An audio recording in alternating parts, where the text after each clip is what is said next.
Happy Gypsy Princess vlog. Today I wanted to show you guys 5 ways that you can start your yoga practice right here on your yoga mat at home.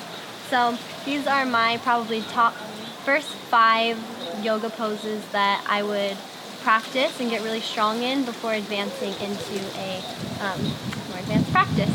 So we're going to go ahead and start with this pose that we're already in, and this one right here is just our seated position. So you just want to get nice and comfortable, one foot in nice and close to the pelvic bone. If you can get this front foot in just nice and tucked in nice and closely, it'll kind of help suck everything inward and upward, and you can press through the seat bones, lift tall through the spine, and find a nice comfortable seated position. You might even want to make a little chin mudra with your OK sign. Placing your hands on your knees, relaxing the shoulders as you draw them down. Maybe I always close my eyes when I practice, so maybe you shut your eyes naturally. If I don't close my eyes naturally, I'll ask people to find somewhere on the floor that they can bring their attention back to anytime they need reference for stability. Or also if there's something out in the distance when we practice on the floating dock in front of the Kualoa Mountains, I'll always ask people to take a look at the Kualoa Mountains and use those beautiful mountains as a reference for strength and stability. So here in our Sukhasana, this is a beautiful pose to start off with and just kind of to understand the mental benefits of practicing yoga. So this is also probably one of the most difficult poses to stay in for a long period of time. It's also where the roots of yoga come from. So if you are anything like me and you have that monkey brain, kind of scatterbrained, always thinking about different things, try and set one topic for yourself. Set an intention for your practice. Maybe you want to let something go. Maybe it's an emotion. Maybe it's a relationship or a feeling. But yeah, maybe you want to set an intention, or maybe you just want to close your eyes and allow the emptiness to take place. But like I said, it can be very, very difficult to practice just the basic seated meditation at first. So what I would encourage you to do is, if your attention starts to drift and if you feel it being pulled in all of these different directions, is try to focus it, narrow down on one thing. So maybe you can hear the birds chirping around you. In Hawaii, that's probably the most common thing that I will personally bring my attention to in my surroundings. And from there, when I narrow in on one specific thing that my attention's being drawn to, I kind of acknowledge that, and then once I acknowledge it, I notice that it kind of just disappears and I can let it go. So I encourage you to acknowledge the thoughts that are crossing your mind when you are in a meditation. As much as we all want to get to that enlightened state and kind of that separation, it can take forever to achieve. So just noticing what thoughts are coming in your mind and being mindful and noticing why they're crossing your mind at that time is also just as important as reaching that mindlessness as well. So this would for sure be my number one pose that you should begin practicing. And even if it's only 1 minute, 5 minutes, 20 minutes a day, it can really, really change not only the physical part of your day, give you a little bit more energy and calmness as well, but it also really helps your mental state as well. One of my favorites for sure. And our next one that we're going to move into is probably the most common pose. It would be our downward facing dog. So the way that I always tell people to get into it, we usually come from a tabletop. So if you're on your hands and knees and everything's about hip distance apart, you can just tuck the toes under, lift up through the tailbone, up through the hips. And first I'm going to show you some common mistakes that people make. And basically, right now is a very common downward facing dog that you would see a lot of beginners doing. And the 2 characteristics of that I'm talking about is, one, I'm looking in between my hands, and second, I'm on my toes and my booty is centered between my hands and my feet, and we actually want to shift the weight back into the heels. So you want the hips to come back over the ankles, and then we also want to shift our gaze back down and look behind the knees. So you can let your head hang, shake it out. And keep in mind, when I demonstrate this, I've been working on hamstring stretches for a very long time. So my heels come all the way down when I press my hips back, but keep in mind that your heels might not come all the way down when you first start practicing a downward facing dog. So if you don't have that hamstring flexibility yet, I cannot talk today, what you want to do is you can stay on your toes and just find a little bend in the knees. So it's okay to have a bend in the knees as long as you get those hips back over your heels. And then from here you can walk it out, bend one knee, bend the other. Some really important things here are engaging, lifting up through the torso, engaging the abdominals as we suction up. You don't really want to like melt down or be arching the back. Okay, almost like a little round. And then when you are bending one knee, bending the other, try looking under opposite elbows to get a little bit deeper.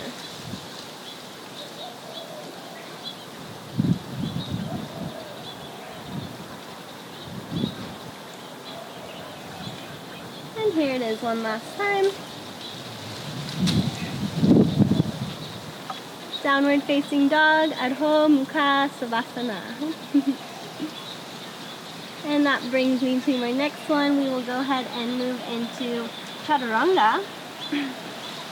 So very briefly, I'm going to just go over a few things. So this is basically just a lowered plank or a lowered half of a push-up position. But there's one really important thing that I personally have found really helpful with my Chaturanga, because let me tell you, I was not doing it right for a really long time. So when we're here in a plank, you have your shoulders stacked right over your wrists, heels right over your toes. But the thing is, when we come down into a push-up, a lot of us just come straight down here. And in our Chaturanga, we want to shift our weight over the toes so that we get this nice 90 degree with the elbows. Gaze right at the floor in front of you. Oh yeah, you'll feel it. And then lift upward facing dog. So we did 2 in 1. That was Chaturanga Dandasana. Right here. And Urdva, Mukha, Savasana. Urdva, Mukha, Savasana. Upward facing dog. And the main thing is the lifting here of the legs and then the external rotation of the shoulders.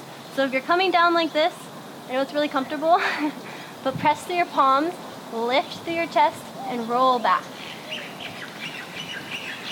Try and point your toes, squeeze your knees. And from here, Urdva, Mukha, Savasana. What you can do is tuck your toes under, lift back up through the tailbone, up through the hips. Notice that roundness in the belly. Come back into our downward facing dog. Adho, Mukha, Savasana. And then just tiptoe into a forward fold, or you can hop, or even just walk the feet back up to a forward fold. But try and keep your hands on the mat and somehow bring your feet back up to your hands. Okay? So, a few things I want to mention about forward folds, because a lot of people feel really discouraged coming into their forward fold, mostly because they just lack the knowledge of how to properly move into it. Therefore, they think that they're physically less capable than they are. So, first thing I want to mention is try not to fold at the belly. This is what I see a lot though. I can't touch my toes. I've never been able to touch my toes. It's just not my body. I have really tight hamstrings, and usually by the end of class, I'll ask people to do something a little bit differently, and that's just bend their knees and look back behind the knees. And if you notice, automatically I start to roll down, not in my belly, but in the joints here in the hips. And so a lot of people will do that as well without even knowing, and they'll come a lot deeper. And so they think initially that it's because your knees are bent, and that's kind of just a little mental trick that I like to play on people to get them to come a little bit deeper into their pose. But so they think it's their knees, and then the thing is because they're still folding at the hips, they can release their hands and then extend the legs, and they usually stay in the same exact spot. So when you're practicing a forward fold, I encourage you to practice that one thing, folding here in the joints rather than at the belly. And then also, if you're practicing them consistently in a flow, when you're coming up on the inhale, you can either come all the way up and then come all the way back down to practice getting that fold in the hips. But I always have my students come lift halfway. Inhale, they get length in the spine here, and then also you can notice that fold here right in the joints, and then come all the way down. And I'm also engaging my muscles. That's one thing a lot of people forget in yoga, is that you have to engage your muscles. And when I squeeze, the more I squeeze the fronts of my legs, the more I can pull myself and get that stretch in the backs of the legs. So although you're gonna feel it more, it's gonna help your practice so that the next time you do it, it'll be stronger, you'll be more flexible, and it'll also get a lot easier. So squeeze tight, and eventually, if you practice those two things, holding at the hips, looking back, squeezing your muscles, you'll be able to come so much deeper. So if you want to look at my forward fold before I engage my muscles, it would look something like this. Just rounding. And I have a lot of hamstring flexibility as it is, but if you're someone that doesn't, you'd probably look something like this. Just relax here. Your arms will come much deeper, and then squeeze. See, I didn't even need to grab my legs. I literally squeezed them, and my torso automatically just pulled closer to my thighs. So that right there would be my top 5 poses to practice if you're a beginner trying to start out yoga. So you can do them right on your mat at home. They're very easy to do. So I hope that this helps you. Those 5 postures have sure helped me in my practice and just in my daily life. So if it just helps one of you, then I would feel very successful. So thank you guys for joining. Aloha, namaste, and don't forget to subscribe to my channel, YouTube, Instagram, Snapchat, Facebook. I have it all. So follow me, Gypsy Princess. I would appreciate it. Much love.